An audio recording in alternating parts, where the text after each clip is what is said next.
हरे कृष्णा।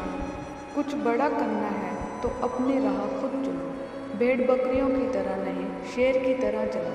कितना भी कठिन हो रास्ता, हर हाल में आगे बढ़ो। ये दुनिया तुम्हें डराएगी, सताएगी, बुराएगी, हर रोज़ नया रूप दिखाएगी। पर जिस दिन तुम अपनी मंजिल को पाओगे, तब यही दुनिया नाम तुम्हारा जपते जपते पीछे पीछे आएगी। बड़ी से बड़ी रुकावट को समझदारी से पार करो। अपने अंदर की कमजोरी पर पूरी ताकत से वार करो। छोटी पड़ जाए हर एक चुनौती, ऐसे खुद को तैयार करो। कुछ पाना है तो कुछ खोना होगा, हंसना है तो रोना होगा, चमकना है अगर सोने की तरह तो आग में खुद को तपाना होगा। बदलना चाहते हो खुद की ज़िंदगी तो सबसे पहले खुद को बदलना होगा। भूल जाओ तुम कौन हो, बस एक बात को याद रखो, सबसे पहले है अपना काम, बाकी सब उसके बाद रखो। तुम्हारी पुरानी आदतें तुमको नीचे गिराएंगी, थोड़े से मज़े के बदले तुम्हारा सब कुछ लूट के ले जाएंगी। लेकिन तुम इस चाल में मत फंसना, अपना ध्यान सिर्फ और सिर्फ अपने लक्ष्य पे रखना। तुम्हारा लक्ष्य है खुद को बेहतरीन करना, दुनिया के लिए मिसाल कायम करना। खुद को किसी से कम मत समझना, तुम में भी कुछ बात है, कुछ करने का जज्बा है।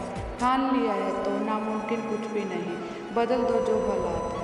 उठो और आगे बढ़ो, बिना रुके बस चलते चलो, इसमें ना रत्ती भर शक है, कामयाबी तुम्हारा हक है। एक छोटा सा गांव था। वहाँ पर एक आदमी पहाड़ पर पत्थर तोड़ने का काम करता था।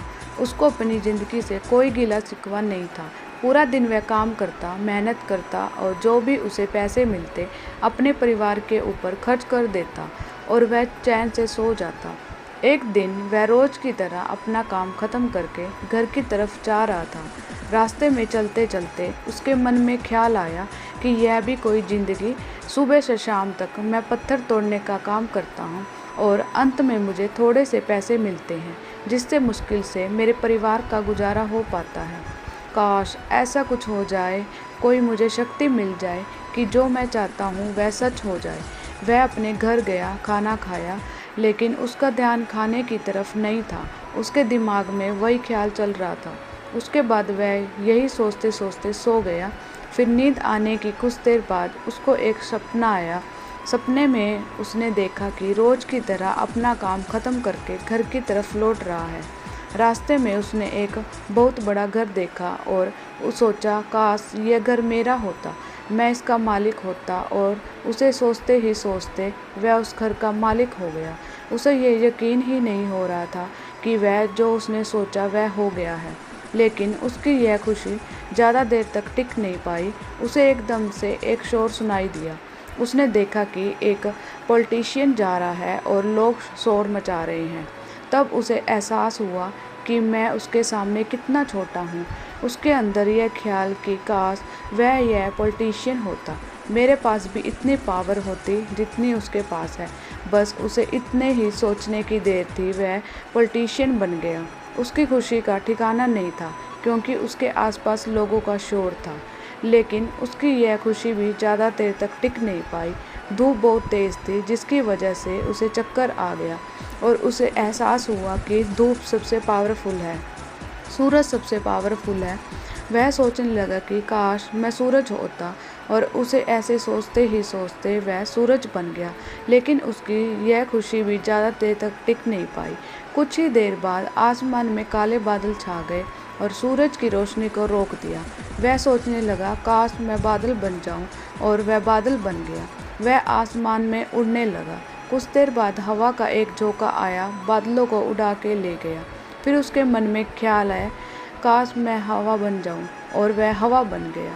उसके अंदर एक अलग ही ऊर्जा का अनुभव हुआ। चाहे वह आराम से बहता है, चाहे वह किसी को उखाड़ डालता, लेकिन तभी उसके सामने एक पहाड़ आया। वह पहाड़ को हिला नहीं पाया। तब उसे एहसास हुआ, पहाड़ से ज़्यादा पावरफुल कोई नहीं है। तब उसके मन में यह ख्याल आया, काश वह एक पहाड़ होता। वह पहाड़ बन गया, लेकिन उसकी खुशी ज़्यादा देर तक टिक नहीं पाई। वह सोच रहा था, काश मैं वह बन जाऊं जो उस पहाड़ को भी तोड़ सकता है। लेकिन उसे दर्द होने लगा। उसको एक जानी पहचानी सी आवाज़ सुनाई दी, और साथ ही साथ उसे लगा कि कोई उसे तोड़ रहा है। लेकिन वह वो खुद नहीं बन पा रहा था, क्योंकि वह खुद ही था।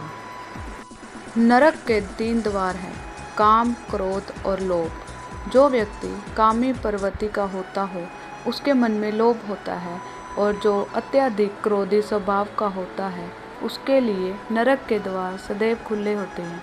अर्थात ऐसे व्यक्ति को तो सिर्फ नरक में ही जगह मिलती है।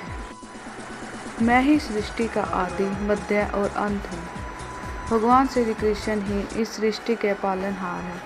वही इस संसार की शुरुआत थे, वही मध्य और वही अंत होंगे।